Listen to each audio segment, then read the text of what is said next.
Hello, in chapter 8 we are going to talk about control issues in Simulink briefly because it is a topical and comprehensive subject. It requires a separate course to explain it completely. In this chapter we are going to look at display, hit response, step and ramp in different systems and how to work with them in Simulink and accuracy of Simulink in answering these functions. Next, we will talk about PID control and other controls related to it.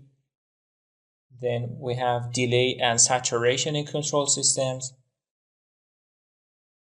And finally, we have different control libraries in Simulink.